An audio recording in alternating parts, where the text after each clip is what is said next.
आज हम जिस किताब पर गहराई से बात करने वाले हैं उसका नाम है mindset, the new psychology of success. और इसकी लेखिका हैं स्टैनफोर्ड यूनिवर्सिटी की जानी मानी मनोवैज्ञानिक कैरल एस ड्वेक। और ये कोई ऐसी वैसी किताब नहीं है, ये उनके सालों के शोध पर आधारित है। बिल्कुल, दशकों का शोध है इसमें। उन्होंने ये समझने की कोशिश की कि क्यों कुछ लोग अपनी पूरी क्षमता तक पहुंच पाते हैं और कुछ नहीं। सही बात है। और ये किताब इतनी प्रभावशाली रही है कि इसका मेरे ख्याल से 17 से ज्यादा भाषाओं में अनुवाद हो चुका है। हाँ, और बिजनेस, शिक्षा, यहाँ तक कि खेल जगत में भी ये बहुत लोकप्रिय है।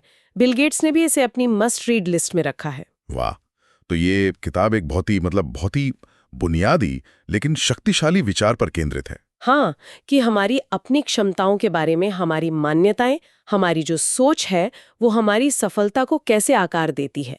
बिल्कुल, मतलब ये इस बात पर प्रकाश डालती है कि हम चुनौतियों, असफलताओं और मेहनत को किस नजरिए से देखते हैं। सही कहा। ड्वेक कहती हैं कि मूल रूप से 2 तरह के माइंडसेट होते हैं जो हमारी पूरी जिंदगी को एक तरह से चलाते हैं। अच्छा, पहला है फिक्स माइंडसेट। फिक्स्ड माइंडसेट मतलब ये सोच कि हमारी काबिलियत, हमारी इंटेलिजेंस, हमारा टैलेंट सब कुछ पत्थर की लकीर है। हाँ बिल्कुल, या तो वो हमारे पास है या नहीं है, उसे बदला नहीं जा सकता। और दूसरा है ग्रोथ माइंडसेट। इस सोच वाले लोग मानते हैं कि उनकी काबिलियत को मेहनत से, सही स्ट्रैटेजीज से और दूसरों से सीखकर बढ़ाया जा सकता है। एग्जैक्टली, कि दिमाग और टैलेंट तो बस एक शुरुआती पॉइंट्स हैं। असल कहानी तो मेहनत से लिखी जाती है। हाँ, तो एक सवाल उठता है कि ये किताब आखिर है किसके लिए? क्या ये सिर्फ स्टूडेंट्स या एथलीट्स के लिए ही है? नहीं, मेरे ख्याल से ये हर उस इंसान के लिए है जिसे कभी लगा हो कि मैं ये काम नहीं कर सकती, या मैं मैथ्स में अच्छी नहीं हूँ, या मुझ में वो बात नहीं है। सही। ये उन माता पिता के लिए है जो अपने बच्चों में आत्मविश्वास जगाना चाहते हैं, उन मैनेजर्स के लिए हैं जो अपनी टीम की असली क्षमता को बाहर लाना चाहते हैं, और शायद हर उस व्यक्ति के लिए जो अपनी किसी सीमा को तोड़कर आगे बढ़ना चाहता है। बिल्कुल। तो चलिए इन दोनों माइंडसेट्स को और गहराई से समझते हैं। ये जो फिक्स्ड माइंडसेट है, इसमें आखिर दिक्कत क्या है? सुनने में तो ये काफी आम बात लगती है। दिक्कत ये है कि जब आप ये मानते हैं कि आपकी काबिलियत फिक्स है, तो हर सिचुएशन आपके लिए एक इम्तिहान बन जाती है। इम्तिहान? किस तरह का इम्तिहान? मतलब आप हर काम में खुद को साबित करने की कोशिश करते हैं, ये दिखाने के लिए कि आप स्मार्ट हैं, आप टैलेंटेड हैं, आप काबिल हैं। अच्छा, और अगर साबित करने का इतना दबाव है तो इसका मतलब तो ये हुआ कि आप असफलता से डरेंगे। हाँ बिल्कुल। क्योंकि असफलता का सीधा मतलब होगा कि आप स्मार्ट नहीं है या काबिल नहीं है, आपका वो लेबल हट जाएगा। बिल्कुल, और इसी डर के वजह से फिक्स्ड माइंडसेट वाले लोग चुनौतियों से बचते हैं। अच्छा, वो सेफ खेलते हैं। हाँ, वे ऐसे काम चुनते हैं जिनमें वे पहले से अच्छे हैं, ताकि वे सफल दिख सकें, ताकि उनकी काबिलियत पर कोई सवाल ना उठे। और मेहनत के बारे में क्या? उनके लिए मेहनत करना भी एक तरह से शर्मिंदगी की बात है। उनकी सोच होती है कि अगर किसी में सच में टैलेंट है तो उसे मेहनत की जरूरत ही क्यों पड़ेगी। मतलब मेहनत तो वो लोग करते हैं जिनमें टैलेंट की कमी होती है। हाँ, वो मेहनत को टैलेंट की कमी का सबूत मानते हैं। ये तो बहुत ही दिलचस्प बात है। हम तो हमेशा से सुनते आए हैं कि मेहनत ही सफलता की कुंजी है, और यहाँ पूरी सोच ही उल्टी है। और ये सिर्फ कोई थ्योरी नहीं है, इसके पीछे ठोस विज्ञान है। जिसे हम ग्रोथ माइंडसेट कहते हैं, वो असल में न्यूरोसाइंस के एक सिद्धांत पर आधारित है। आप न्यूरोप्लास्टिसिटी की बात कर रहे हैं? बिल्कुल, न्यूरोप्लास्टिसिटी मतलब हमारा दिमाग किसी पत्थर की तरह सख्त नहीं है, बल्कि प्लास्टिक की तरह लचीला है। मतलब हम सच में अपने दिमाग को बदल सकते हैं, उसको और बेहतर बना सकते हैं। हाँ, हर बार जब हम कोई मुश्किल काम सीखते हैं या किसी चुनौती का सामना करते हैं, तो हमारे दिमाग के जो न्यूरॉन्स हैं, उनके बीच नए कनेक्शंस बनते हैं और मजबूत होते हैं। अच्छा। ठीक वैसे ही जैसे जंगल में बार बार एक ही रास्ते पर चलने से एक पगडंडी बन जाती है। तो ग्रोथ माइंडसेट का मतलब सिर्फ पॉजिटिव सोचना नहीं है। नहीं, इसका मतलब है कि हम जानबूझकर अपने एफर्ट से अपने दिमाग का आर्किटेक्चर बदल रहे हैं। हाँ, उसे और स्मार्ट बना रहे हैं। तो फिर ये माइंडसेट बनता कैसे है? क्या हम इसके साथ पैदा होते हैं या ये हमारे अनुभवों से बनता है? ड्वेक कहती हैं कि ये काफी हद तक हमारी परवरिश और हमारे अनुभवों से बनता है, और इसमें सबसे बड़ा रोल होता है तारीफ का। तारीफ का? ये तो थोड़ा अजीब है। हम तो बच्चों को प्रोत्साहित करने के लिए ही उनकी तारीफ करते हैं। जैसे, वाह तुम बहुत स्मार्ट हो। इसमें क्या गलत हो सकता है? मुझे मानने में थोड़ी मुश्किल हो रही है। ये एक बहुत स्वाभाविक सवाल है, और यही बात इस रिसर्च को इतना चौंकाने वाला बनाती है। जब आप किसी बच्चे को स्मार्ट कहते हैं तो आप अनजाने में उसे एक फिक्स्ड माइंडसेट दे रहे होते हैं। कैसे? बच्चा सोचने लगता है कि उसकी सफलता का कारण उसका स्मार्ट होना है, जो कि एक परमानेंट गुण है। अब उसे डर लगने लगता है कि अगर वो अगली बार फेल हो गया तो उसका स्मार्ट का लेबल छिन जाएगा। बिल्कुल, वो उस पहचान को खोना नहीं चाहता। तो फिर सही तरीका क्या है तारीफ करने का? सही तरीका है बच्चे के प्रयास की तारीफ करना, उसकी स्ट्रैटेजी की, उसकी लगन और सीखने की जो पूरी प्रक्रिया है उसकी तारीफ करना। अच्छा, तो नतीजे की जगह प्रोसेस पे ध्यान दें। हाँ, जैसे ये कहना कि तुमने सवाल को हल करने में जो मेहनत की वो कमाल थी, या मुझे तुम्हारा तरीका बहुत पसंद आया कि तुमने हार नहीं मानी और एक नई स्ट्रैटेजी सोची। मतलब ये तारीफ के बारे में नहीं है, बल्कि सही व्यवहार को पहचानने और उसे बढ़ावा देने के बारे में है। सही कहा। ड्वेक ने इस पर एक बहुत ही दिलचस्प प्रयोग की कहानी भी बताई है अपनी किताब में। हाँ, वो उनकी क्लासिक स्टडी है।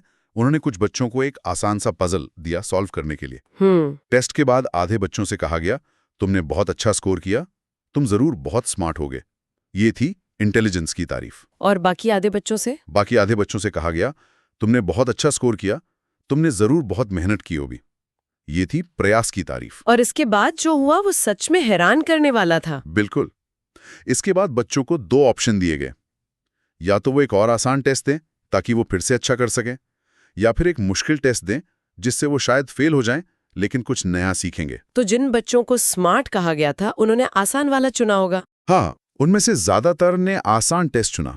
वे अपनी स्मार्ट वाली इमेज को कोई रिस्क नहीं देना चाहते थे। और जिन बच्चों की मेहनत की तारीफ हुई थी उनमें से 90% बच्चों ने मुश्किल टेस्ट चुना। 90%? हाँ, वे चुनौती को एक मौके की तरह देख रहे थे। और कहानी यहीं खत्म नहीं होती। अच्छा। जब इन बच्चों को एक बहुत ही मुश्किल टेस्ट दिया गया जिसमें सभी फेल हो गए, तो स्मार्ट कहे गए बच्चे बुरी तरह हताश हो गए। उन्हें लगा कि वे असल में स्मार्ट हैं ही नहीं। और मेहनती कहे गए बच्चे? उन्होंने और ज्यादा जोश दिखाया, वे प्रॉब्लम में और ज्यादा इन्वॉल्व हो गए। एक बच्चे ने तो कहा, मुझे लगा था ये जानकारीपूर्ण होगा। वाह, मतलब तारीफ का एक छोटा सा शब्द बच्चों के पूरे नजरिए को, उनके पूरे अप्रोच को बदल सकता है। बिल्कुल। मैंने ये भी पढ़ा था कि जब इन बच्चों से अपने स्कोर के बारे में दूसरों को बताने के लिए कहा गया, तो स्मार्ट ग्रुप के लगभग 40% बच्चों ने अपने स्कोर के बारे में झूठ बोला। हाँ, उन्होंने अपने स्कोर को बढ़ा चढ़ाकर बताया, क्योंकि वो अपनी स्मार्ट वाली पहचान को किसी भी कीमत पर बचाना चाहते थे। हाँ, चाहे उसके लिए झूठ ही क्यों ना बोलना पड़े। ये दिखाता है कि फिक्स्ड माइंडसेट कैसे ईमानदारी को भी नुकसान पहुंचा सकता है। ये तो बच्चों और बिजनेस की दुनिया में तो समझ आता है, लेकिन मुझे ये सोचकर हैरानी हो रही है कि क्या ये मानसिकता हमारे निजी रिश्तों पर भी असर डालती है? ये एक बेहतरीन सवाल है और किताब कहती है कि इसका असर बहुत गहरा होता है। अच्छा, कैसे? फिक्स्ड माइंडसेट वाले लोग मानते हैं कि रिश्ते बस हो जाते हैं। उन्हें सोलमेट या मेड फॉर ईच अदर वाली कहानियों पर बहुत यकीन होता है। मतलब उन्हें लगता है कि अगर 2 लोग एक दूसरे के लिए बने हैं तो सब कुछ जादुई रूप से आसान होना चाहिए। हाँ, कोई मेहनत, कोई एफर्ट नहीं लगना चाहिए। और अगर रिश्ते में कोई लड़ाई या मतभेद हो जाए तो वैसे एक बहुत बुरे संकेत के तौर पर देखते हैं। वो सोचते हैं शायद हम एक दूसरे के लिए बने ही नहीं है, या इस रिश्ते में कोई भविष्य नहीं है। वो प्रॉब्लम सॉल्व करने के बजाय रिश्ते पर ही सवाल उठाने लगते हैं। बिल्कुल, वे समस्या को सुलझाने के बजाय पार्टनर को या खुद को दोष देने लगते हैं। जबकि ग्रोथ माइंडसेट वाले लोग समझते हैं कि कोई भी रिश्ता परफेक्ट नहीं होता। एक मजबूत रिश्ता बनाने में लगातार मेहनत लगती है, संवाद लगता है, एक दूसरे को समझने की कोशिश लगती है। वो मतभेदों को रिश्ते के अंत के रूप में नहीं देखते। नहीं, बल्कि एक दूसरे को बेहतर तरीके से जानने और साथ मिलकर आगे बढ़ने के मौके के तौर पर देखते हैं। खेल की दुनिया में भी तो इसके बहुत अच्छे उदाहरण मिलते हैं। बिल्कुल, खेल की दुनिया में इसके सबसे साफ उदाहरण मिलते हैं। माइकल जॉर्डन को ही ले लीजिए, जिन्हें कई लोग अब तक का सबसे महान बास्केटबॉल खिलाड़ी मानते हैं। हाँ, और उन्हें अक्सर एक नेचुरल या गॉड गिफ्टेड टैलेंट कहा जाता है। लेकिन सच तो ये है कि उन्हें उनकी हाई स्कूल की बास्केटबॉल टीम से निकाल दिया गया था। ये बात बहुत से लोग नहीं जानते। सही कहा। जॉर्डन महान इसलिए नहीं बने कि उनमें कोई जादुई टैलेंट था, बल्कि इसलिए बने क्योंकि उनका माइंडसेट ग्रोथ वाला था। वो अपनी असफलताओं से सीखते थे। हाँ, वे प्रैक्टिस में सबसे पहले आते थे और सबसे आखिर में जाते थे।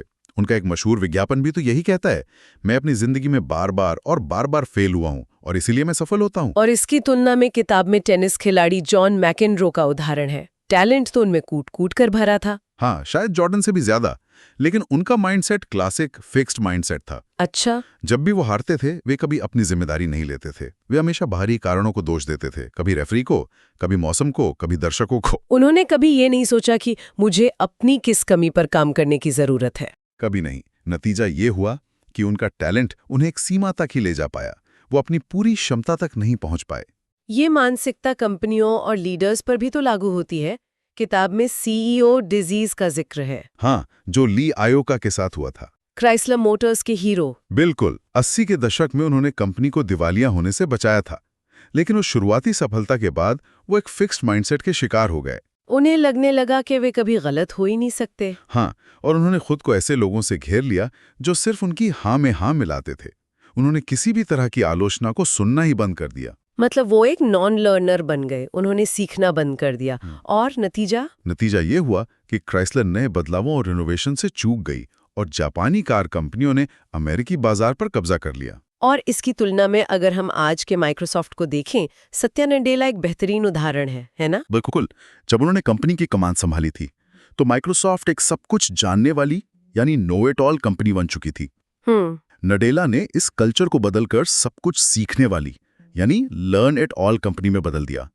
उन्होंने कर्मचारियों को गलतियां करने और उनसे सीखने के लिए प्रोत्साहित किया। ये एक क्लासिक ग्रोथ माइंडसेट का ट्रांसफॉर्मेशन है। बिल्कुल है। ये सब सुनने के बाद सबसे बड़ा सवाल मेरे मन में ये उठता है कि अगर कोई पहचानता है कि उसकी सोच फिक्स्ड माइंडसेट वाली है, तो क्या उसे बदला जा सकता है या ये भी पत्थर की लकीर है? नहीं, यही तो इस किताब की सबसे खूबसूरत बात है। जवाब है हाँ, बिल्कुल बदला जा सकता है। अच्छा। मानसिकता सिर्फ एक आदत है और आदतों को बदला जा सकता है। तो इसका पहला कदम क्या होगा? किसी को कहाँ से शुरू करना चाहिए? पहला कदम है अपने फिक्स्ड माइंडसेट की आवाज को पहचानना। वो आवाज जो चुनौती देखते ही कहती है, क्या तुम ये कर पाओगे? अगर फेल हो गए तो? या जब आप कोई गलती करते हैं तो कहती है, देखा तुम उसमें अच्छे नहीं हो। हाँ, वही। ड्वेक मजाक में कहती हैं कि आप अपने इस फिक्स्ड माइंडसेट व्यक्तित्व को एक नाम दे सकते हैं और उससे बात कर सकते हैं। तो मुझे अपने अंदर के उस आलोचक को एक नाम देना होगा जो हर मुश्किल काम पर चिल्लाने लगता है। ये मजेदार है। हाँ। फिर क्या करें? उस आवाज को पहचानने के बाद दूसरा कदम है ये समझना कि आपके पास एक चॉइस है, एक विकल्प है। आप उस आवाज की बात मानकर पीछे हट सकते हैं या आप उसे एक ग्रोथ माइंडसेट के नजरिए से जवाब दे सकते हैं। और वो ग्रोथ माइंडसेट का जवाब कैसा होगा? वो जवाब होगा सीखने और प्रक्रिया पर ध्यान केंद्रित करने वाला। जैसे अगर फिक्स्ड माइंडसेट कहता है मैं ये नहीं कर सकता, तो ग्रोथ माइंडसेट कहता है मैं ये अभी तक नहीं कर सकता। अभी तक, येट। हाँ, ये अभी तक शब्द बहुत शक्तिशाली है। ये असफलता को एक स्थायी लेबल बनाने के बजाय एक अस्थायी स्थिति बना देता है। किताब में शिकागो के स्कूल का बहुत अच्छा उदाहरण है, जहां बच्चों को फेल ग्रेड देने की बजाय नॉट येट यानी अभी नहीं ग्रेड दिया जाता था। हाँ, और ये छोटा सा बदलाव बच्चों को ये संदेश देता था कि वे सीखने की एक यात्रा पर हैं और मंजिल अभी बाकी है। ये तो बहुत पावरफुल है। बिल्कुल। और आखिरी कदम है उस ग्रोथ माइंडसेट के हिसाब से एक्शन लेना। मतलब सिर्फ सोचना नहीं है, करना भी है। हाँ, चुनौती को स्वीकार करें, मेहनत करें, आलोचना से सीखें और दूसरों की सफलता से प्रेरणा लें, उनसे जले नहीं। ये एक दिन में नहीं होगा, ये एक प्रक्रिया है, अपने दिमाग को रोज थोड़ा थोड़ा ट्रेन करने जैसा। तो आज की इस पूरी बातचीत का निचोड़ क्या है? क्या मुख्य बातें हैं जो श्रोताओं को याद रखनी चाहिए? मेरे ख्याल से सबसे बड़ी बात यह है कि ये किताब हमें याद दिलाती है कि हमारी क्षमताएं पत्थर की लकीर नहीं हैं। बिल्कुल। तो अगर कुछ मुख्य बातें याद रखनी हो, तो पहली क्या होगी? पहली और सबसे जरूरी बात, अपनी मानसिकता को पहचानें। सबसे पहला कदम है ये समझना कि आप चुनौतियों के समय किस सोच से काम करते हैं, फिक्स्ड या ग्रोथ। क्या आप मानते हैं कि आपकी काबिलियत तय है या उसे विकसित किया जा सकता है? ये जानना बहुत जरूरी है। हाँ। दूसरा पॉइंट है चुनौतियों को गले लगाएं। मुश्किलों को अपनी काबिलियत पर खतरे की तरह नहीं, बल्कि दिमाग की मांसपेशी को मजबूत करने की एक्सरसाइज की तरह देखें। जैसा कि किताब में वो 7वीं कक्षा की छात्रा कहती है, मुझे लगता है कि जब मैं कोई सवाल हल करती हूँ तो मेरा दिमाग मजबूत हो रहा है। बिल्कुल। तीसरा पॉइंट है अभी तक की ताकत को समझें। मैं ये नहीं कर सकता को मैं ये अभी तक नहीं कर सकता से बदलें। ये एक छोटा सा बदलाव असफलता को एक फुल स्टॉप से कॉमा में बदल देता है। सही। चौथा पॉइंट, प्रक्रिया की तारीफ करें, सिर्फ नतीजे की नहीं। चाहे आप खुद का मूल्यांकन कर रहे हों या किसी और का, सिर्फ स्मार्ट या टैलेंटेड होने पर फोकस न करें। बल्कि प्रयास, सीखने की लगन, मुश्किलों से न हारने के जज्बे और अपनाई गई रणनीतियों की सराहना करें। हाँ, और पांचवा और आखिरी पॉइंट है, सीखने को अपनी पहचान बनाएं। खुद को एक लर्नर के रूप में देखें। माइकल जॉर्डन की तरह ये समझें कि असफलता सफलता की प्रक्रिया का एक जरूरी हिस्सा है, उसका विपरीत नहीं। बहुत खूब। और जाते जाते एक विचार जिसके बारे में श्रोता सोच सकते हैं। हाँ बिल्कुल, जरा सोचिए कि आपकी जिंदगी का कोई ऐसा क्षेत्र जहां आपको लगता है कि आप अच्छे नहीं हैं और इसलिए आपने कोशिश करना छोड़ दिया है। चाहे वो कोई नई भाषा सीखना हो, पब्लिक स्पीकिंग हो या कोई म्यूजिक इंस्ट्रूमेंट बजाना हो। हाँ, कुछ भी हो सकता है। अब सोचिए, क्या होगा अगर आप उस क्षेत्र को एक ग्रोथ माइंडसेट के साथ देखें? क्या होगा अगर ये आपकी काबिलियत की कमी नहीं, बल्कि अब तक सही रणनीति और पर्याप्त प्रयास की कमी रही हो? बिल्कुल, ये छोटा सा मानसिक बदलाव आपको किन नई संभावनाओं की ओर ले जा सकता है, बस इस पर सोचिएगा।